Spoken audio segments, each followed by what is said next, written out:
Magandang hapon po sa inyong lahat mga katrops. Kami po ay pabalik na ng Zambales. Ayan, ang oras natin alas 2 ng tanghali. Bali ang biyahe natin nasa halos 5 oras mga katrops. Huwag lang tayong mata-traffic.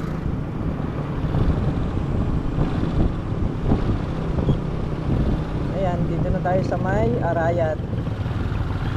Naka, usok. Umusok yung motor ni ate.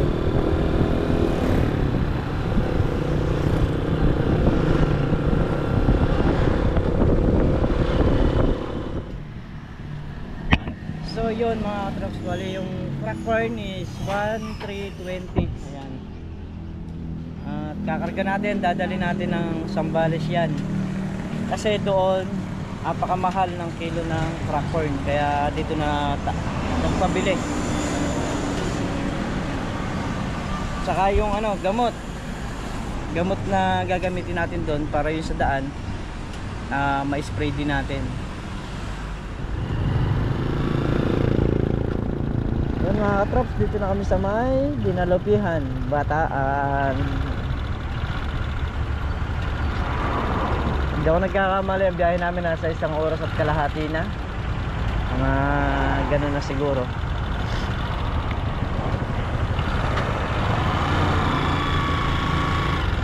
Mag-skyway tayo sa EasyTex. Naka 3 wheels.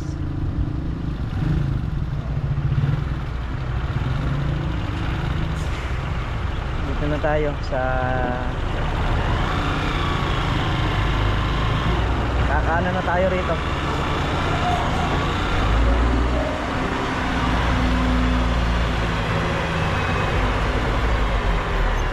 Medyo na traffic dito.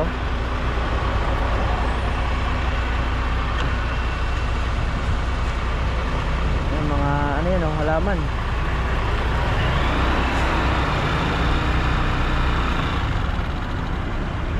Mali yung kanilang way. Init.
Tayo rektahan na naman to.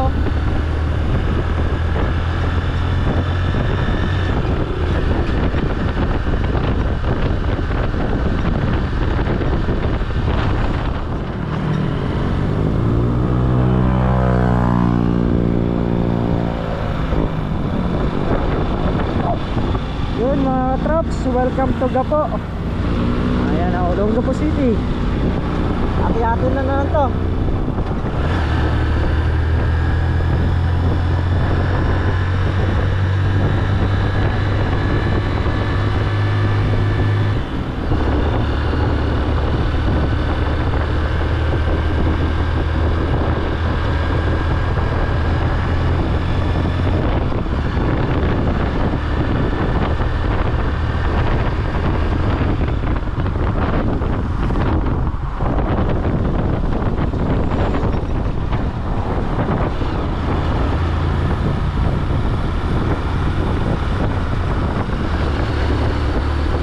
saging.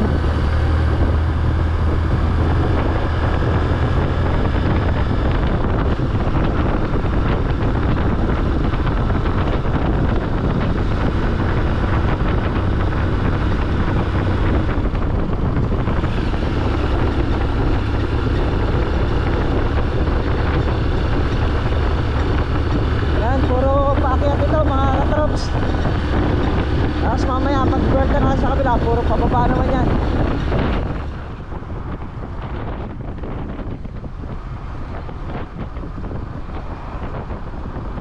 Puro pababa naman. Sabi na, puro paakyat. Yan, yan. Rolling in the river.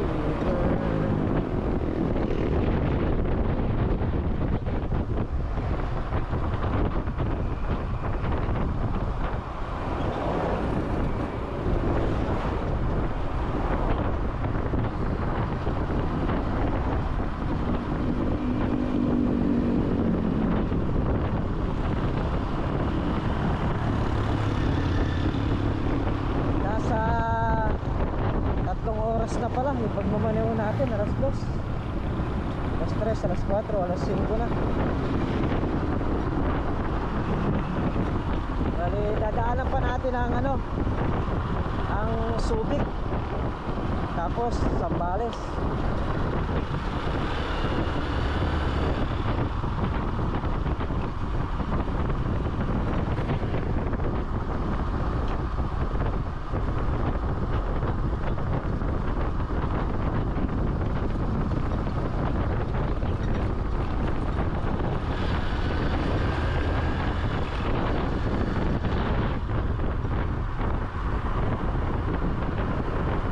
Pagka pababa, nangungontrol ko po. Kailangan may balance mo lahat eh, pati kolong-kolong. So yun mga katrops, nagkarugtong ating vlog. Pipinisin na natin yung bintana ng 3 feet by 3 feet. Yan daw yung finish. Yan. Bali nagkalo lang si paring Carlo. Doon sa harap nakapag-finish na tayo sa may terrace. Yung isa na puruhan na, yung isa hindi pa. So mamaya na tayo magpupuro doon dahil nakasentro yung araw. So habang pinapatigas natin yon, pupunta tayo doon mamaya.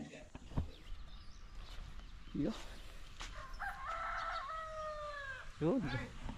Magana na pala no. Ayan mga traps, bali ito na tayo, dito na tayo. Ayan nga pala ginawa natin kaninang maga. Ayan.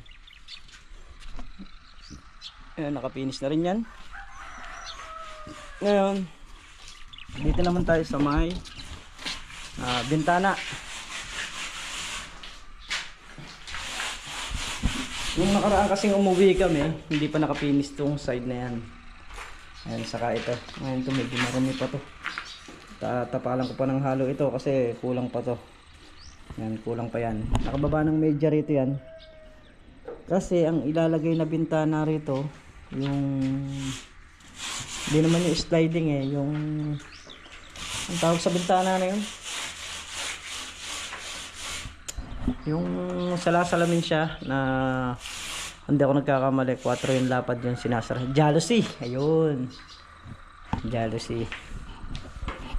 Yan yung ilalagay dyan. Kaya meron tayo nito. Dito ipapatong yung pinaka frame nung jalousie. Ayan, paikot dyan. Tapos pag sinara, dito tatapal. Saka pag umulan, hindi basta papasok yung tubig. Gawa nga nung meron siya nito.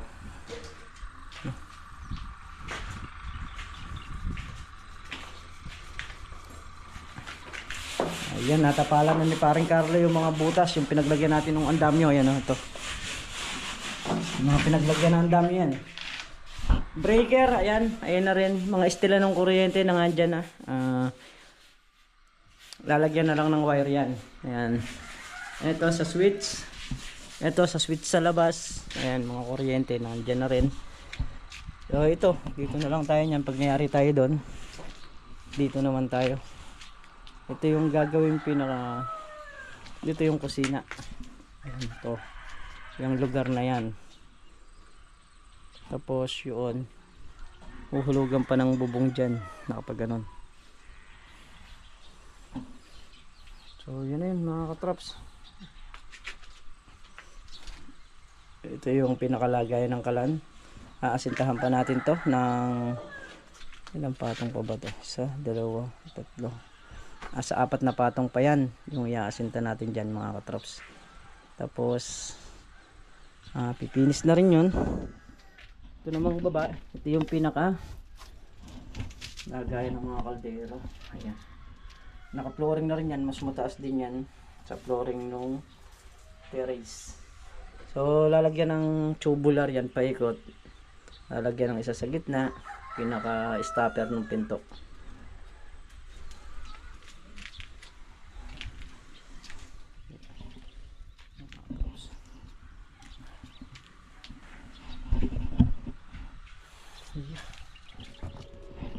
Ayun mga katrops, nagwe-welding na si paring Carlo ng tubo na ilalagay namin dito. Tatayo yan sa tapat ng pintuan itong terrace. At kung nando naman, gagawa natin ng lababo. So ito na yung lababo na ilalagay dito. Ito. Ayan. So lilinisin lang yan kasi naka-stack nga doon. Ito na rin yung pader na ha-cover nitong sa lutuan niya. Ayan. Hindi na natin sinagad doon para hindi ganun kadilim. At nayari na rin tayo dito sa ating pinipinis. Ayan na. So yung mga butas na pinanggalingan ng ano, tinungtungan natin, nakakasara na rin. Ayan. So, ito na rin to. Ayan o, may hagdan. Mababa ng media. Ito.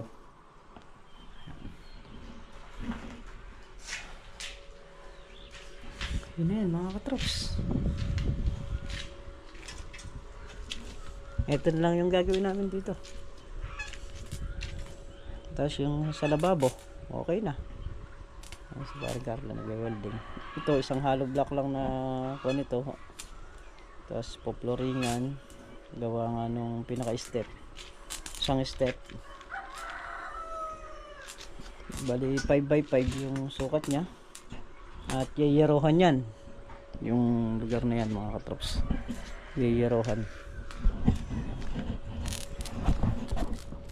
Yung sandali lang na yan, yun ang nakakatama.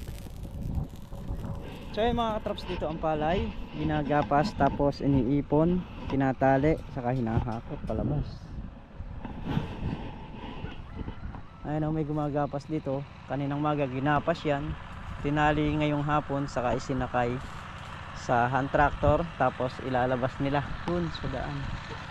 Doon pa kukunin, doon pa gigiikin.